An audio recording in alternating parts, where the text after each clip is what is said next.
तो hello friends, कैसे हैं आप लोग। उम्मीद करता हूँ अच्छे होंगे। आप लोग के बेहतरीन सपोर्ट से हम भी बहुत अच्छे हैं। तो आज हम लोग करने वाले हैं रेलवे के प्रीवियस ईयर क्वेश्चन, जो आपके आने वाले सभी कॉम्पिटेटिव एग्जाम के लिए बहुत ही ज़्यादा महत्वपूर्ण है। तो चलिए दोस्तों, बिना टाइम को वेस्ट किए हुए पहला क्वेश्चन से देखते हैं। तो आज का हमारा पहला क्वेश्चन है, जानने से पहले आप लोग ये जान लीजिए कि ये दिल्ली का मेट्रो रेल का क्वेश्चन पूछा गया है और ये 2002 में पूछा गया था। उस समय का ये क्वेश्चन पेपर है। अगर आप इसके पहले वाला वीडियो नहीं देखे होंगे तो जा करके देख लीजिएगा। इसके पहले 23 यानी कि 23 वीडियो बन गया है।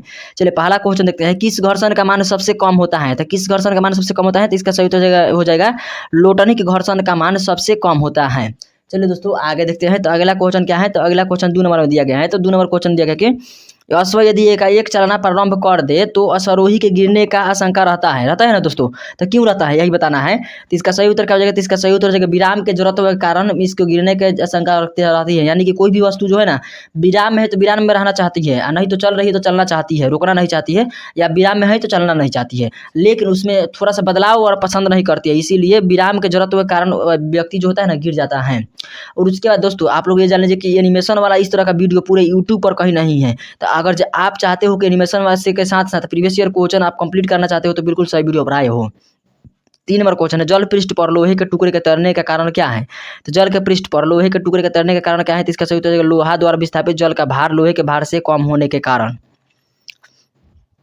अगला क्वेश्चन है, दांतों के डॉक्टर द्वारा किस दर्पण का प्रयोग किया जाता है। यानी कि दांत के डॉक्टर जो होते हैं किस दर्पण का प्रयोग करते हैं, तो अवतल दर्पण का प्रयोग करते हैं। यहाँ पर गलती से टाइपिंग हो गया है, उत्तल दर्पण हम ध्यान भी नहीं दिए हैं और टाइपिंग गलती हो गया है। तो आप लोग इसको ध्यान मत रखिएगा, उत्तल दर्पण इसका सही उत्तर नहीं होगा, अवतल दर्पण सही उत्तर हो जाएगा। उत्तल दर्पण का प्रयोग कहाँ करते हैं इसका बता दे रहे हैं। तो उत्तल दर्पण का प्रयोग करते हैं गाड़ी के पीछे देखने के लिए, यानी कि साइड मिरर के रूप में करते हैं। और अवतल दर्पण का उपयोग गाड़ी में कहाँ करते हैं, तो गाड़ी में अवतल दर्पण का उपयोग कहाँ करते हैं गाइज, तो इसका सही उत्तर हो जाएगा। अगर गाड़ी में पूछेगा तो हेडलाइट के रूप में, यानी कि जो आगे रहता है ना बत्ती, उसी में लगा रहता है अवतल दर्पण।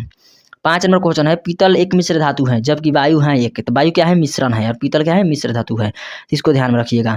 चलिए आगे देखते हैं क्वेश्चन 6 नंबर। तो 6 नंबर क्वेश्चन दिया गया है कि आँख पीछे का भाग क्या कहलाता है। आँख के जो पीछे का भाग होता है उससे क्या कहते हैं, तो उसे रेटिना कहते हैं। तो रेटिना सही उत्तर हो जाएगा, आँख के पीछे के भाग को रेटिना कहते हैं। 7 नंबर क्वेश्चन है, पहाड़ों पर पानी किस तापमान पर उबलने लगता है। तो पहाड़ों पर जो पानी होता है किस तापमान पर उबलने लगता है, तो 100 डिग्री सेल्सियस से कम पर ही उबलता है। लेकिन परीक्षा के आंसर में दिया था 100 डिग्री सेल्सियस, तो प्रीवियस ईयर क्वेश्चन है तो इसको तो इंक्लूड करना ही पड़ेगा, इसीलिए हम 100 डिग्री सेल्सियस ला दिए। 8 नंबर क्वेश्चन है, बॉयल का नियम किस स्थिति पर लागू होता है। तो बॉयल का नियम किस स्थिति पर लागू होता है, तो नियत तापमान के साथ बॉयल का नियम लागू होता है।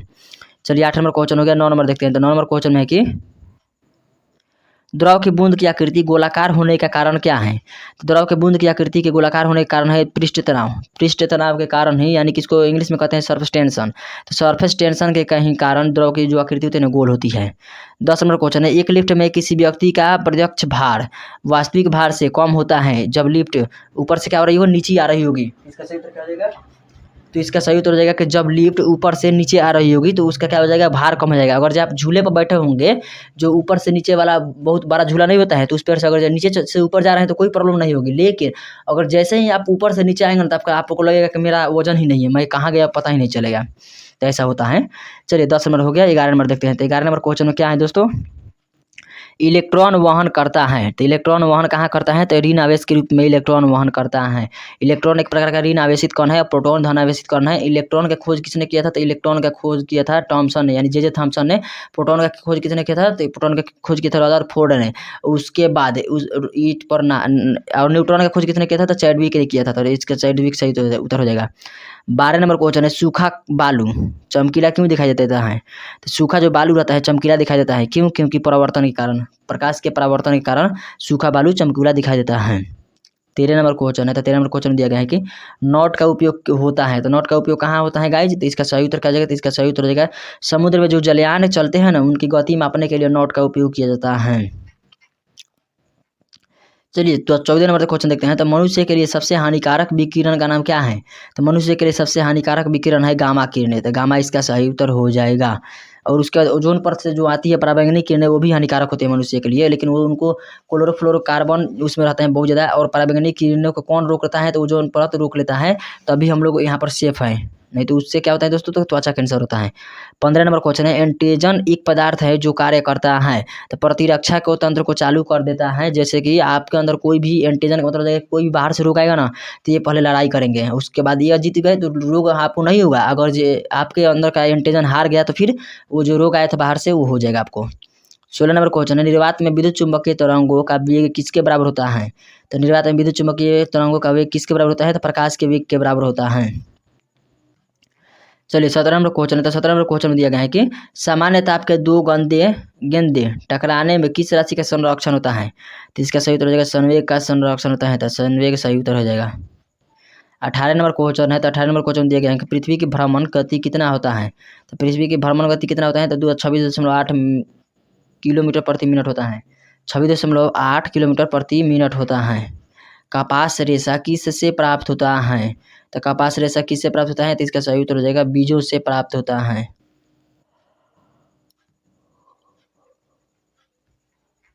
चलिए आगे देखते हैं 20 नंबर क्वेश्चन, किस मछली में सल्क नहीं पाया जाता है? तो किस मछली में नहीं होता है? तो इसका सही उत्तर हो जाएगा कैटफिश मछली में। उसके बाद कपास के लिए एक और क्वेश्चन जान लीजिए आप लोग, मतलब कि ये वाला एक्स्ट्रा में है कि कपास जो होता है ना, कपास के लिए उपयुक्त मिट्टी कौन सा माना जाता है? तो उसको माना जाता है काली मिट्टी को उपयुक्त माना जाता है कपास के लिए। तो चलिए गाइज आज के लिए इतना ही। वीडियो देखने के लिए धन्यवाद। Thanks for watching this video. Thank you दोस्तों।